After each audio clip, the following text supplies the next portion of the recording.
Hello hello. Aujourd'hui un hors-série que je vais appeler l'épisode 8 bis. C'était pour répondre à une question qui avait été posée. C'est pour quand le karma des gens toxiques? Alors vaste programme de réponses parce que déjà il faut voir qu'est-ce que c'est le karma, quelle est la définition que l'on en fait derrière. Parce que généralement, j'ai remarqué que la définition occidentale de ce qu'on en fait est un peu erronée et loin de l'interprétation en fait du mot karma qui veut juste dire action.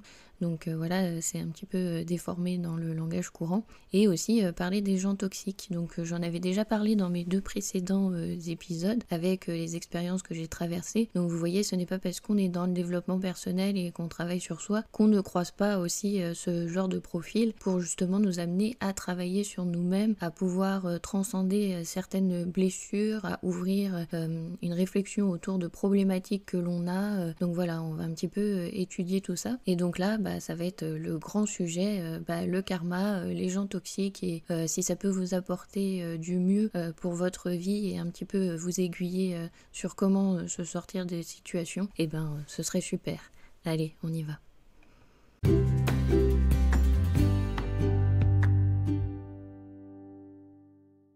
Pour ceux qui ne me connaissent pas déjà, bienvenue sur ma chaîne de podcast sur les soins énergétiques. J'en ai une deuxième maintenant sur les passeurs d'âme qui est elle sur YouTube. Merci à vous de me rejoindre si vous ne me connaissez pas. Donc je me présente, je m'appelle Stéphanie, je suis énergéticienne. Donc je pratique les soins énergétiques avec le Reiki Usui, le triangle d'or d'Isis, les 4 éléments, donc le feu, l'eau, la terre et l'air. Je pratique également les soins énergétiques avec les bols tibétains et j'ai canalisé le 30 janvier un soin énergétique pour accompagner au deuil, donc avec la divinité Anubis, que je propose aussi maintenant sur mon site. Donc n'hésitez pas à vous rendre sur www.zenome.fr pour avoir toutes les informations. Et en plus de tout ça, je fais aussi un accompagnement en soins énergétiques pour les humains, les adultes, les enfants, mais aussi pour les animaux. Et j'ai aussi à cœur de m'occuper d'eux et je propose de promener vos animaux. Donc amis lyonnais, si vous êtes dans Lyon et que vous cherchez quelqu'un de disponible pour les balades de votre animal de compagnie, donc votre toutou, je suis là. Voilà. Donc n'hésitez pas à vous rendre sur mon site et puis à regarder les infos, à prendre rendez-vous et à réserver. Voilà, je suis là pour ça. Alors, si ça n'est pas déjà fait, je vous invite à écouter la vidéo de Fabien Olicard, comment détecter les personnes toxiques. Comme ça peut un petit peu vous aider à voir la personnalité et les mécanismes qui sont mis en jeu par la personne. Donc déjà, le premier point à retenir, c'est que vous ne pouvez absolument pas du tout aider cette personne. Vous n'êtes absolument pas habilité pour ça. Et en plus, la personne ne changera jamais. Donc déjà, les points importants, si vous cherchez une solution de comment je peux faire, il n'y en a pas. Voilà, c'est aussi simple que ça, c'est un peu brut de décoffrage, mais le seul moyen de vous en sortir, c'est de couper, et dans les énergies et dans la matière, c'est-à-dire de ne plus adresser la parole à cette personne, parce que toutes ces stratégies psychologiques, même si vous n'en tenez pas compte, elles vont pomper votre énergie, parce que vous allez vous retrouver de toute façon dans un scénario, dans une scène de théâtre complètement folle et improbable, et ça va, quoi qu'il arrive, vous prendre votre énergie, même si vous essayez de vous couper, etc., en restant dans la matière à côté, vous serez automatiquement impacté parce que vous êtes humain, vous, et vous faites preuve justement d'empathie et de sentiments, ce que eux n'ont pas. Il faut retenir ça, c'est que de toute façon, eux, ils n'ont pas de sentiments, ils n'ont pas de scrupules, leur but du jeu, c'est de faire mal aux autres. Donc quoi qu'il arrive, vous aurez beau tourner dans toutes les manières possibles et imaginables, ça ne fonctionnera pas, ça vous pompera l'énergie. Ce que j'ai trouvé qui était quand même pour apaiser les situations, c'est de couper dans les énergies quand vous êtes obligé de rester un temps, par exemple si c'est votre lieu de travail et que vous êtes obligé de rester un temps avant de pouvoir bouger. Le mieux que j'ai trouvé un peu pour parer à ça tout en préservant mon énergie, c'est de ne pas répondre à toutes les attaques, etc. et un petit peu s'écraser et brosser la personne dans le sens du poil. C'est-à-dire quand elle faisait des blagues et tout, je faisais genre mais oui t'es trop drôle, alors que pas du tout. Mais voilà, c'est un petit peu vous aussi de rentrer dans le jeu de je m'écrase, je ne réponds pas aux attaques, je je reste neutre et puis bah voilà, si jamais il y a des interactions, oui, toujours oui, voilà. Donc comme ça, il n'y a pas de confrontation et tout, vous êtes toujours d'accord, c'est toujours génial, machin. Je trouve que c'est le plus facile pour apaiser, parce que quand on rentre en frontal, bah, la personne, de toute façon, elle va ensuite se faire passer pour la victime, c'est vous qui l'agressez, etc. Vous vous rendez pas compte, vous la rendez malade, vous êtes responsable, c'est à cause de vous, et du coup, elle vous fera passer pour le bourreau auprès des autres. Alors je ne sais pas si c'est la stratégie à avoir, mais en tout cas c'est ce qui avait fonctionné pour pouvoir garder mon énergie et ça a été aussi la stratégie des nouveaux collègues arrivants où on a un petit peu tous fait ça, où on s'est un peu tous écrasés, on disait oui, ah, c'est super, tout va bien, machin, nanana, voilà, pour en fait un peu limiter la casse. Donc comme ça on a réussi un peu à préserver notre énergie et moi je me suis placée en tant que spectateur qui regarde des scènes de théâtre. Donc il y a des moments où j'avais vu qu'il y avait la stratégie de la part de la personne toxique où avec moi en privé bah, j'étais une personne merveilleuse, très drôle, super sympa, on aurait pu s'entendre, manger au resto, machin, nan, et devant tout le monde j'étais descendue comme une personne toxique, incroyable, et je me disais ah ouais, double discours, enfin du coup ça peut créer dissonance dans le cerveau si jamais on est un petit peu fragile, sensible et qu'on écoute et qu'on pense que les paroles sont vraies. On se dit ah mince, je suis une personne bien mais en même temps je suis nulle. Enfin je sais pas, c'était très bizarre. Et à contrario pour les autres collègues c'était exactement l'inverse. Donc en public il y en avait qui étaient merveilleux, machin, nan, ah oui tu as trop raison, nan. Et quand la personne n'était pas là, elle était descendue genre vous avez vu ce qu'elle a dit, nan. Donc il y avait toujours cette dissonance et c'est vrai que si on écoute, si on suit en se disant bah c'est vrai ce qu'elle est en train de dire, waouh la personne elle a trop raison, bah on peut se trouver en surcharge cognitive d'informations complètement contradictoires. Enfin, c'était du coup très impressionnant. Donc quand on se place en spectateur, et ben au final on voit des scènes comme ça de théâtre qui s'enchaînent les plus farfelues les unes que les autres et on se rend bien compte que oui il y a un souci en face quoi. Je veux dire il y avait des trucs ouais, qui n'allaient pas. En plus donc quand on vous met que vous êtes responsable de son mal-être etc. Parce que du coup elle se faisait passer pour la victime, parce que moi ce que j'avais fait en fait j'avais coupé sans me rendre compte que ça avait été une attaque frontale à une personnalité toxique, parce que moi je l'avais pas déterminée comme personnalité toxique. Donc cette personne était malade et en fait m'appelait tous les soirs, tous les jours pour me dire à quel point elle allait mal, machin. Et au début, je me disais, ah mince, la pauvre. Enfin voilà, j'écoutais en me disant, ah mince. Puis au bout d'un moment, je me dis, non mais je vais pas faire ça tous les soirs, tous les jours, tout le temps. À toutes mes pauses, le midi, le soir, le matin. Enfin au bout d'un moment, c'était trop. Et à partir du moment où j'ai coupé, bah voilà, c'était moi la responsable. Donc la personne, au final, on se rend compte que non, on n'est pas responsable puisqu'elle était déjà malade. On arrive, on est nouveau et c'est nous la source du mal. Bah non, parce que en fait, on était un petit peu pas là. Donc voilà, après il faut aussi avoir de la jugeote et regarder aussi les faits. En plus la personne amenait de l'alcool sur le lieu de travail et buvait, donc déjà on voit qu'il y a quand même un comportement pas sain derrière. Donc du coup si vous êtes responsable, c'est comme si c'était vous qui aviez acheté de l'alcool et qui forçait la personne à boire. Enfin, il y avait plein de choses comme ça où je me dis, ben non, mais en fait, non, mais que je sois là ou que je sois pas là, en fait, ça changera rien. On verra toujours des scènes de théâtre complètement improbables. Et donc, effectivement, je ne suis plus là et voilà, ça continue. Donc voilà, il faut aussi se détacher en se disant, vous n'êtes pas responsable, vous ne pouvez pas aider la personne, vous ne pouvez pas changer son comportement, vous ne pouvez pas faire en sorte que voilà qu'elle fasse preuve d'empathie, d'écoute, etc. Elle n'a pas tous ces processus là. Donc le mieux, c'est de se préserver comme vous pouvez, parce que je vous avais expliqué aussi la triangulation, que du coup les petites entités toxiques, si elles peuvent pas vous attaquer directement, ça marche aussi pour les personnes, elles vont prendre un tiers pour ensuite vous attaquer. Donc du coup, quand c'est une personne toxique, elle va chercher auprès d'autres collègues de faire se plaindre, de se passer pour la victime, d'expliquer tout ce qui va mal, etc. En manipulant, en désignant un bourreau, voilà, un coupable. Et donc du coup ça a des répercussions après sur d'autres collègues, puisque forcément eux ils vont donner raison à cette personne qu'ils connaissent déjà par rapport aux nouveaux, à tous les nouveaux qui arrivaient. Donc voilà, donc après ça donne des scènes assez cocasses.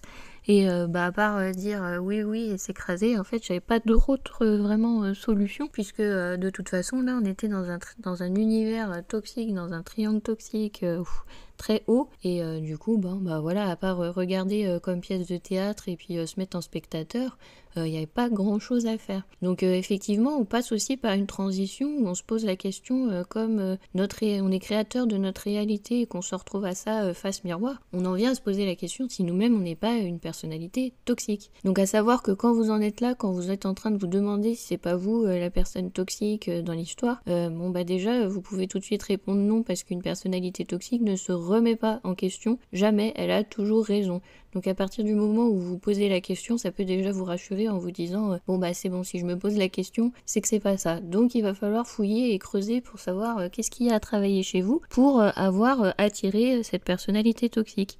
Donc j'ai envie de dire, grâce à cette personne, j'ai appris à couper dans les énergies ce vampirisme, et à couper dans la matière. Donc c'est ce que je vous disais. Après moi je suis montée en énergie, je continuais à être joyeuse, heureuse, et tout va bien. Donc je souriais toujours, et c'était cool, même si du coup c'était sous tension. Et la personne du coup piquait l'énergie aux autres, à ceux qui écoutaient, ceux qui la victimisaient, ceux qui venaient me dire oui mais il faut la comprendre parce que ceci, parce que cela. Oui fais-toi bouffer ton énergie, enfin c'est ton problème, si t'as envie d'écouter c'est bien. Moi j'avais dit non. Donc même là quand on venait je disais non, mais non, en fait moi je n'écoute pas, j'ai vu ce que ça donne, j'ai vu ce qu'il y a devant et ce qu'il y a derrière, parce que la personne se rendait pas compte que devant du coup elle était dans les confidences, ah oui tu es merveilleuse, gna gna gna, grâce à toi, blablabla. Derrière elle était descendue en flèche, elle avait pas ce double regard que du coup moi j'avais, puisque c'était ça concernait cette personne, son attaque qu'elle avait. Et du coup si toi tu viens en disant ah mais oui non mais elle a dit ça sur toi, l'autre de toute façon ne te croira pas, ne t'écoutera pas, puisque c'est une personne merveilleuse qui est dans les confidences. Donc au final ça sert à rien, puisque tout ça fait partie du stratège de la personnalité toxique. Donc vous savez que de toute façon on va pas se dépêtrer, vous allez pas réussir à convaincre les autres. Ceux qui ont vu ils ont vu, ils font comme vous, ils coupent et ils essayent de faire au mieux. Et puis ceux qui ont pas vu, voilà, c'est qu'ils ont eux aussi quelque chose à travailler. Donc voilà. Donc j'avais aussi ça à soigner, le syndrome du sauveur. Du coup j'ai pris conscience que je ne pouvais pas non plus sauver tout le monde. Donc voilà, il y a eu ces deux choses à faire, couper vraiment dans la matière et dans les énergies, et ensuite nettoyer ce syndrome du sauveur. Alors après, plus tard, quand on est face à une personnalité toxique, il y a un grand processus aussi de nettoyage à faire sur soi pour rétablir ses énergies et un petit peu pour cicatriser ses traumas. Et quand on en arrive au pardon, et là, vous pouvez dire ça y est, c'est bon, c'est guéri, c'est passé, et voilà, on a réussi. Mais voilà, donc en fait, il va falloir chercher, creuser pourquoi la personnalité toxique se retrouve dans votre environnement et qu'est-ce qu'elle vient travailler chez vous. Donc ça peut être le manque de confiance en vous, ça peut être ne pas savoir poser ses limites, ne pas savoir dire non. Voilà, il y a plein de choses à aller creuser, voir si vous avez un comportement destructeur aussi envers vous-même, en vous sentant pas légitime de votre place sur cette terre, etc. Donc voilà, en fait, il faut aller creuser, voir quelle blessure il a pointé, la personnalité toxique que vous avez trouvée en face de vous, ou le pervers narcissique. Voilà, cherchez qu'est-ce qu'il a pointé chez vous, quel est le trauma à aller soigner, et une fois que vous l'avez trouvé, vous verrez, je vous l'ai dit, vous regarderez ça comme une scène de théâtre et vous avez plutôt envie de vous marrer. Alors parfois c'est dur, parce qu'en réunion, quand on a envie de se marrer et qu'on regarde les autres collègues qui baissent la tête aussi parce qu'ils ont envie de se marrer aussi, parce qu'ils se rendent compte à quel point c'est ridicule et qu'on est dans un sketch waouh incroyable, parfois c'est chaud patate, les crises de fou rire. Donc heureusement c'est qu'après on se voyait en dehors, donc on rigolait en dehors, mais c'est vrai que il y a des moments où on a vraiment envie de rire, et à part baisser la tête et faire genre bon je prends sur moi, j'essaye de penser à un truc triste, enfin voilà, ça donne des situations assez cocasses. Et en fait la vie c'est ça, il faut l'apprendre comme un jeu d'expérience, et c'est pas toujours facile. Donc le plus important à retenir, c'est que vous ne pouvez rien faire d'autre dans cette situation, vous ne réglerez pas le problème. La personnalité toxique, elle a ces jeux de psychologie sur les autres, où elle va jouer et sur le mode séduction pour pouvoir créer en fait ses proies autour d'elle dont elle va happer l'énergie. Du coup ces personnes se retrouvent à penser que à travers cette personne. Tout ce qu'elle va dire, vous entendrez exactement les mêmes propos dans la bouche des autres, et c'est là où on se dit ah ouais, ça devient dangereux, parce que quand la personne elle vous parle et qu'en fait c'est absolument pas ses paroles, c'est mot pour mot ce que l'autre pense et dit, enfin là c'est inquiétant. On voit bien que la personne est vraiment sous emprise totale, et là non plus vous ne pourrez rien faire, parce que comme l'expliquait dans sa vidéo, donc je vous avais dit d'aller regarder la vidéo de Fabien Olicard, la personne elle est un petit peu comme sous hypnose, sous emprise mentale, et elle ne pense plus par elle-même, elle ne réfléchit plus par elle-même, elle ne réfléchit qu'à travers les yeux de l'autre, et en fait la parole de l'autre c'est un petit peu le Saint-Évangile quoi, c'est la parole à prêcher, c'est la parole qui a de la valeur, et vous n'arriverez pas à changer ça, même si dans les faits vous arrivez à montrer des choses réelles, même si vous avez des faits véridiques, réels, tangibles, ça ne marchera pas, vous n'arriverez pas à changer l'emprise qu'elle a sur l'autre personne, et l'autre personne elle est engluée là-dedans. En plus il y a toujours cette stratégie aussi d'isolation sociale des proies, de faire en sorte qu'elle n'ait pas de personnes autour qui pourraient être censées, qui pourraient justement lui dire attends mais là ça c'est pas normal, mais attends ceci je comprends pas, mais attends pourquoi voilà, il y a une telle pression, et d'ailleurs je l'avais vu avec les coups de téléphone incessants, il y a une pression en fait où l'autre est toujours là, l'autre est présent, il n'y a que l'autre, voilà, il n'y a que cette personne toxique qui est là, tout le temps, et en fait elle conditionne la vie de sa proie ou de ses proies. Donc voilà, quand il y a plusieurs proies, la personne, oui, forcément, elle arrive à pomper de tous les côtés, et en plus, quand les autres personnes commencent aussi à reproduire les mêmes schémas de vie, vous n'arriverez pas à modifier ces comportements. Je pense qu'il n'y a qu'un travail avec un psychologue qui peut amener ces personnes à sortir de cette emprise et à reprendre le contrôle, parce que quand les personnes sont sous emprise d'une personne toxique ou d'un pervers narcissique, il y a comme un choc post-traumatique. Donc voilà, il n'y a qu'un psychologue, il n'y a qu'un travail après à faire qui pourra ramener la personne dans son état normal de pensée. Parce qu'il ne faut pas oublier que comme vous avez entendu des choses contradictoires, il ne faut pas oublier que les autres proies ont aussi eu ça, et que leur cerveau n'arrive plus à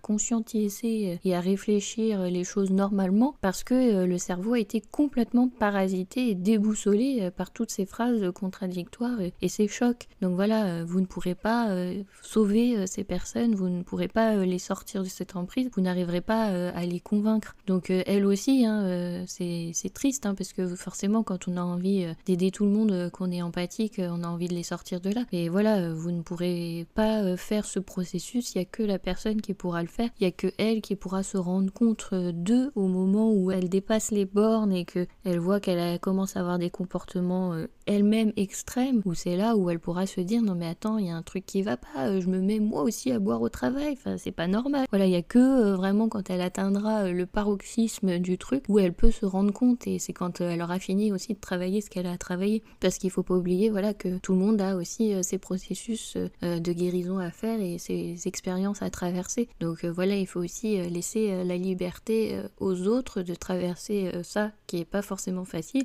Et c'est compliqué aussi pour soi-même de voir les autres se détruire, parce qu'on a envie forcément de porter secours, de tendre la main, et du coup ça peut être aussi violent en face la réaction, parce que la personne elle n'a pas envie d'être sauvée, elle n'est pas en mode je vais m'en sortir pour l'instant, donc forcément là aussi vous serez face à un mur.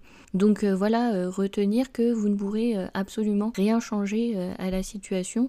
La seule chose que vous pouvez changer, c'est vous-même. Votre regard sur les choses, votre regard sur les événements, votre énergie, vos émotions, ce que vous ressentez et ce que vous avez envie de faire. Si vous avez envie de rester dans cet environnement toxique en vous faisant happer votre énergie, restez-y. Mais si vraiment vous avez envie de mettre les hauts là, si vraiment vous avez envie de vous en sortir, la seule chose à faire, c'est de couper dans les énergies, couper dans la matière. Voilà, vous éteignez votre téléphone, vous ne parlez plus à la personne, c'est fini, vous coupez tout. Et après, il y a le processus de guérison à ce moment-là qui se met en place.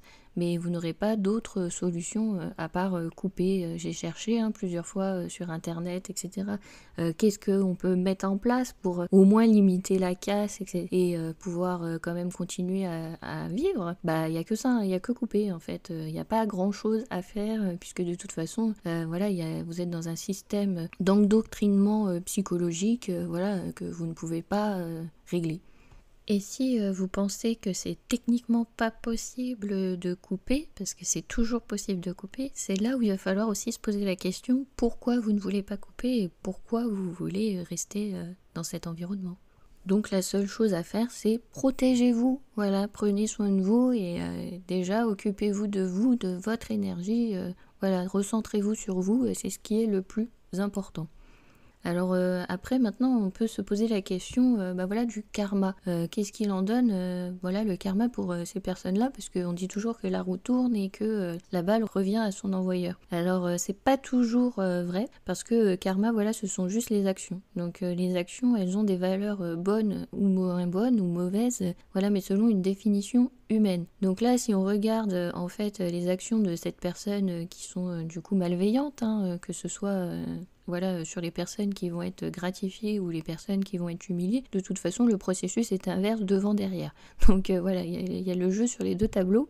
Donc voilà, les actions, elles peuvent vous paraître mauvaises, mais à savoir qu'on a dit que cette personne ne fait aucune preuve de remords, d'empathie, de sentiment. Donc elle n'a pas cette notion-là de je fais des actes mauvais. Pour elle, elle fait juste des actes. Voilà, elle n'a pas le même mode de pensée, le même mode de fonctionnement qu'une personne empathique. Donc techniquement, on peut parler de karma du coup qui suit une âme, une personne. Donc c'est pour ça qu'après on parle du karma pour les vies antérieures, voilà, les mauvaises actions qu'on a fait avant. Il faut bien penser que alors ce qu'on appelle karma qui a été déformé, donc ces actions mauvaises qui reviennent à l'envoyeur, en fait c'est tout simplement la culpabilité de l'âme, de ce que elle s'est mis sur elle-même, de son empreinte. Donc si on regarde cette personne toxique, elle n'a pas cette culpabilité. Donc en fait, elle n'aura jamais le retour de bâton, puisque du coup, elle ne se sent pas coupable, elle ne se sent pas responsable. Pour elle, c'est tout à fait un comportement normal et c'est tout à fait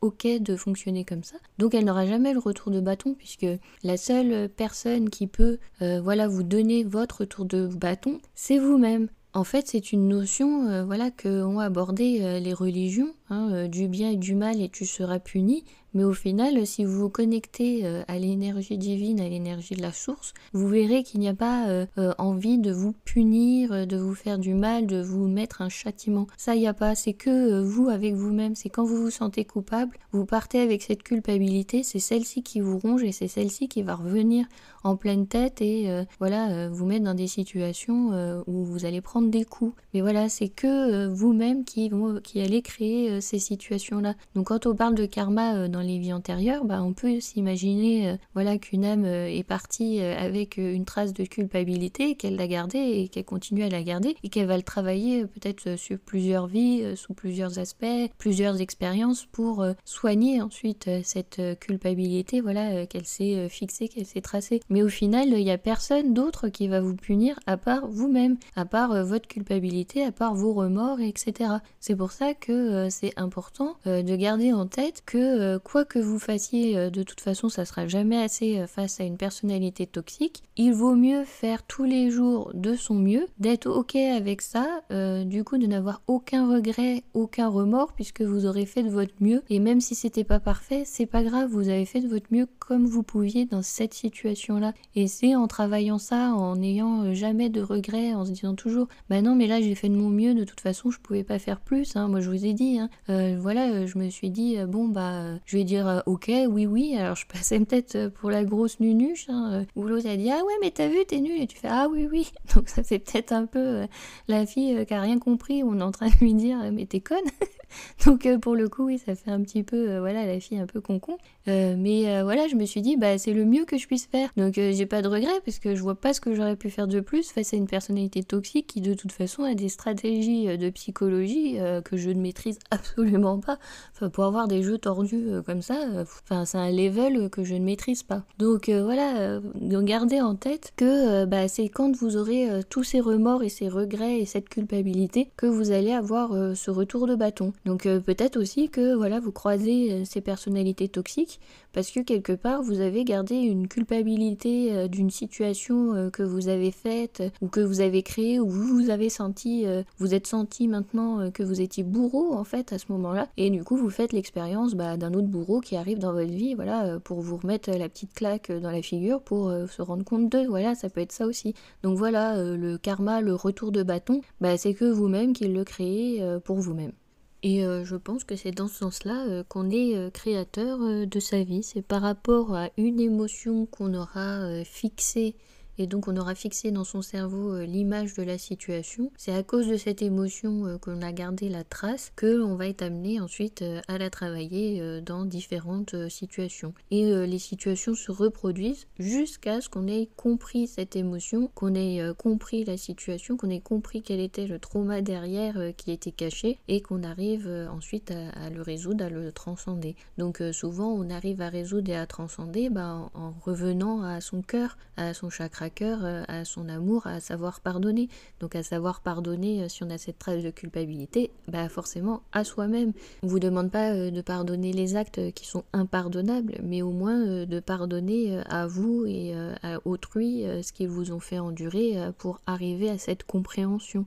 Parce qu'il y a toujours une leçon, une compréhension derrière. Alors parfois c'est très caché, parce que quand on a des traumatismes profonds, on n'a pas forcément la solution de quelle était la leçon A, mais on peut quand même arriver à pardonner. Donc ça, je l'ai fait face à un trauma. Effectivement, j'ai réussi à pardonner à la personne qui, en plus, dans la nuit où j'ai pardonné, a voulu reprendre contact avec moi.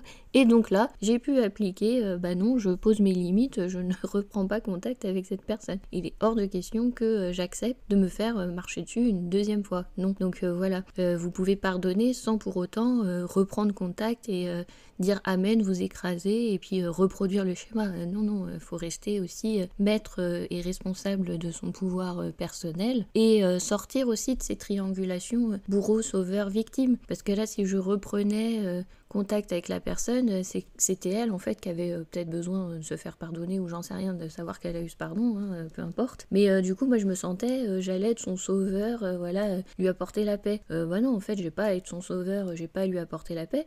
Et comme j'ai décidé de ne plus être victime, je n'avais pas envie de retomber sous ce bourreau. Donc voilà, parce que pour moi, ça reste l'image du bourreau. Donc voilà, j'ai pardonné, mais je ne reviendrai pas avec ce bourreau. Voilà, donc pardonner la personne ne veut pas dire pardonner et accepter les actes. Voilà.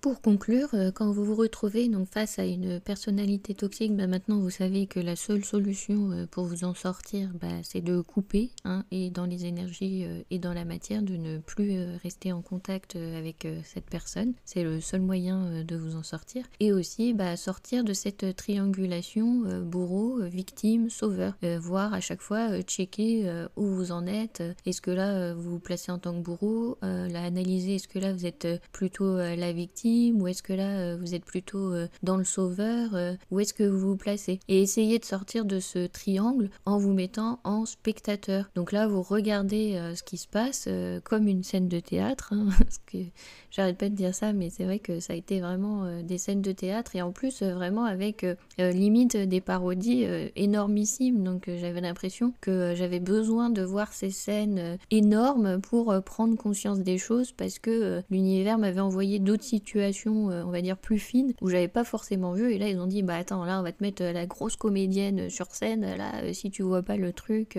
on comprend plus, donc merci univers. Et donc voilà, sortir de ce triangle en vous mettant plutôt en mode spectateur et observer, regarder les comportements et analyser chez vous les émotions qui en découlent, que c'est plutôt tristesse, culpabilité, peur, manque de confiance en soi, rage, voilà, cherchez les traumas, qu'est-ce que ça réveille chez vous. Donc généralement en plus ce qui a été installé dans notre cerveau ce sont des schémas de comportement qu'on avait dans l'enfance. Donc voilà, parfois il faut remonter aussi très très loin pour comprendre pourquoi on s'est placé en tant que victime par exemple, qu'est-ce qui dans notre enfance nous a placé en mode victime et pourquoi on a adopté ce comportement en fait pour survivre, parce qu'à chaque fois le principe c'était toujours on veut survivre, donc pourquoi on s'est placé victime à ce moment-là et à quoi ça nous renvoie. Quand on est le sauveur, même chose, on revient à quel moment j'étais sauveur, qu'est-ce que ça a créé comme émotion chez moi, pourquoi je reproduis ça là maintenant, pourquoi je me retrouve dans cette situation. Même chose quand vous êtes bourreau, vous pouvez vous poser la question mais pourquoi je suis bourreau, quelle est la culpabilité derrière, qu'est-ce qui est refait surface dans mon enfance où j'ai été bourreau et que j'ai des regrets, enfin voilà. Donc toujours chercher à quoi ça renvoie, et quand vous arrivez à sortir de ce schéma de triangulation, du coup vous êtes simplement spectateur en train de regarder un film. Donc voilà, profitez, mangez du popcorn, hein. Souvent quand j'allais en réunion, je disais avant à mon coloc, aujourd'hui je prends du popcorn parce qu'on a réunion, enfin voilà, et je me disais ah là là, je vais au cinéma, je vais regarder des scènes. Enfin voilà, c'était ça, donc j'avais plus envie de rire après qu'autre chose, donc c'est là où je me suis dit j'ai réussi à sortir de toutes ces émotions de ce triangle bizarre. Si j'arrive à en rire, c'est que vraiment ça va quoi, c'est que c'est bon, j'ai réussi à passer le truc. À partir du moment où on se rapproche plutôt des émotions joyeuses, de la joie, du fou rire, et qu'on garde toutes ces émotions positives face à une situation qui est pourtant chaotique, hein, vraiment, parce que quand on est face à une personnalité toxique avec des gens sous emprise, c'est quand même tragique. Donc pour en arriver à rire et à se sortir de cette situation en se disant non, finalement ça va, et j'éprouve de la joie et c'est cool. Enfin voilà, il y a quand même un gros boulot derrière, de compréhension de schéma de pensée qui a été transcendé.